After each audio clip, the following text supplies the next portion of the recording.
Bikin pesanan Bu Lura, bakso 500.000 untuk acara di Balai Desa. Halo guys, assalamualaikum. Kembali lagi di kegiatanku di warung mini. Bukan di warung dong guys, tapi di dalam dapur. Aku bawa 2 bal bakso, ini berat banget. Oh ya guys, 500 bakso sapi itu sama dengan 2 bal bakso warisan ini. Isi dari 1 bal itu 10 bungkus. Jadi kalau 2 bal itu berarti 20 bungkus. Dan isi 1 bungkus itu 25 butir. Jadi buat teman-teman online yang masih penasaran, 500 pieces bakso itu jadi butuh berapa bungkus ya? Hitung sendiri.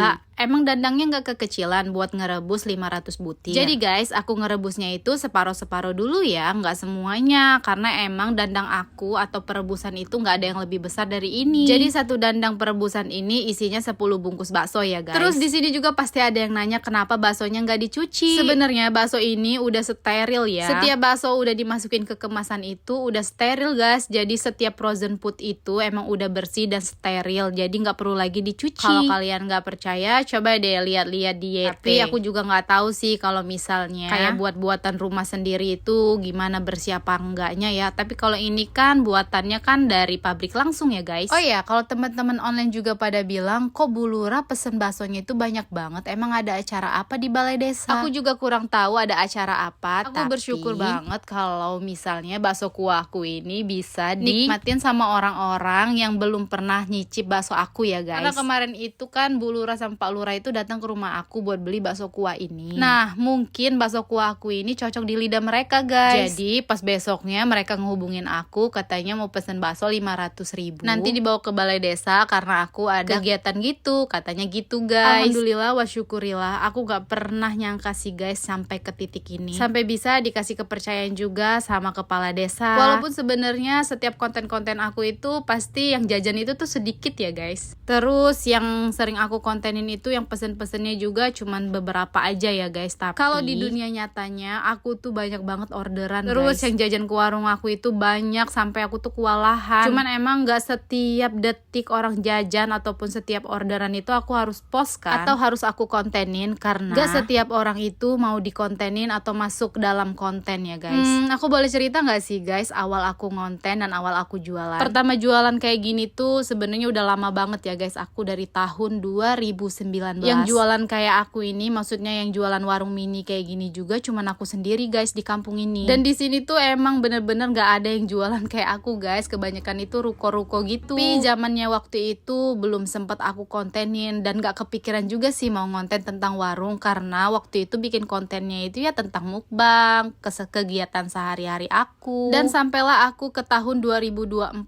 aku tetap jualan guys, dan aku baru tahu kalau misalnya yang rame konten aku itu tentang jualan ini, karena pertama aku post tentang jualan penontonnya itu banyak banget guys. Aku sama suami aku baru sadar ternyata selama ini konten yang FYP itu ya tentang jualan warung-warung ini. Dulu juga aku jualannya itu belum banyak guys, masih jualan goreng-gorengan frozen sama bakso kuah. Tapi bakso kuahnya bukan merek warisan ini, merek Bulbul kalau nggak salah. Terus selama konten aku berjalan, disitulah aku punya ide-ide konten, buat ide jualan, terus nambah menu jualan. Dan kalian tahu nggak sih, aku jualan dulu juga bukan di rumah aja, tapi di sekolahan-sekolahan gitu guys. Ya perjuangan aku dulu tuh kalau diceritain panjang banget loh. Kayak menu-menu yang aku bikin di konten itu ya guys, nggak semuanya itu aku jual ya guys, karena aku cuman buat ide aja. Ya siapa tahu menginspirasi kalian buat ide jualan kalian ya guys. Kalau sebenarnya menu jualan aku yang bener-bener masih bertahan sampai sekarang itu ya seblak, bakso kuah, krepes sama roti goreng. Aku juga jualan bakar-bakaran dari dulu ya guys, tapi berhubung di sini anak-anaknya itu jarang nanyain, jadi nunggu ada pesanan aja baru aku bikinin bakar-bakarannya. Kayak bakso kuah warisan ini kalau dibakar tuh jadi enak loh guys. Aku pernah dapat orderan dari anak kecil, bakso kuahnya ini minta dibakar. Ya wajar dong kalau aku misalnya ngikutin kata pelanggan, maksudnya itu keinginan pelanggan mintanya apa, kalau aku bisa bikinin ya aku bikinin lah. Terus banyak banget juga teman-teman online katanya warung aku ini kayak main-mainan.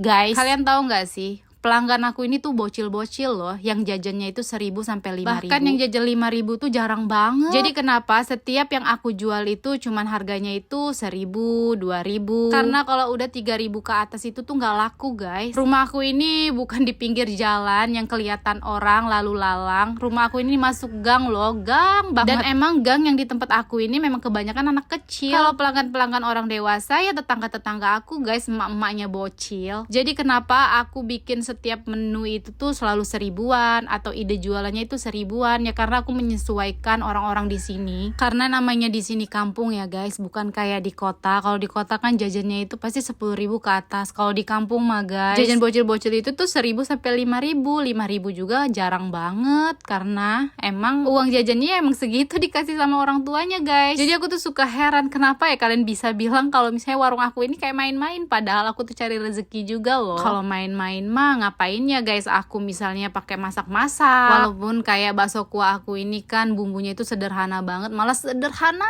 banget, cuman semuanya itu walaupun sederhana masih butuh modal karena aku jualannya itu 1.000-an guys. Aku nggak bisa naikin harga bakso kuah ini misalnya jadi 5.004 apa 5.003 karena emang nggak masuk di hitung-hitungan bocil guys, pasti nggak bakal laku. Jadi itulah alasan aku kenapa jualannya itu serba 1.000 dan 2.000. Lain halnya kalau misalnya emang ada yang beli 5.000 ke atas ya pasti aku lainin guys. Tapi aku nggak bisa lihat bocil kalau misalnya udah warung bawa uang 1.000 pengen beli ini terus nggak dikasih, aku tuh kasihan. Makanya kalau ada bocil yang bawa uang 500 rupiah dan 1.000 masih aku kasih guys, karena aku tuh kasihan. Terus di sini guys tentang masalah perkontenan dan warung ya. Jadi di kampung aku ini yang pertama ngonten dan berpenghasilan itu alhamdulillah aku ya guys. Dari situlah aku ngajak Kak Mel, terus ngajak Nambe Winda buat terjun ke perkonten-kontenan. Kalian jangan pernah berpikir kalau misalnya aku, Kak Mel atau Nambe Winda itu pesaing ya guys. Dalam kamus kami nggak ada bilang kalau kami ini bersaing dalam berjual ya guys. Kami di sini tuh niatnya itu buat ngonten. Kenapa aku ngajak mereka itu terjun ke perkonten-kontenan? Karena emang penghasilan di konten itu tuh gede banget. Kalau aku jujur aja, kalau bisa satu kampung ini bisa jadi konten kreator semua. Jadi yang kalian bilang siapa yang buka warung duluan, siapa yang konten duluan, ya sebenarnya aku guys. Jadi memang aku sama Kamel itu memang temenan baik. Dari sekolah dulu memang udah temenan. Awalnya dia ngonten itu malu-malu karena emang bener-bener bukan skill dia atau katanya bukan basic dia. Tapi aku yakinin dia, kamu bisa. Kalau misalnya kamu juga bingung buat ide kontennya apa, nggak apa-apa, buka warung juga dan jualannya sama kayak aku, nggak apa-apa. Memang aku ngomong kayak gitu kok guys sama Kamel. Dan akhirnya dia memberanikan diri buka warung dan menu jualannya juga sama banget sama aku ya guys. Tapi sekarang dia udah berkreasi sendiri dan punya menu jualan sendiri-sendiri. Tapi di situ aku nggak masalah guys, nggak ada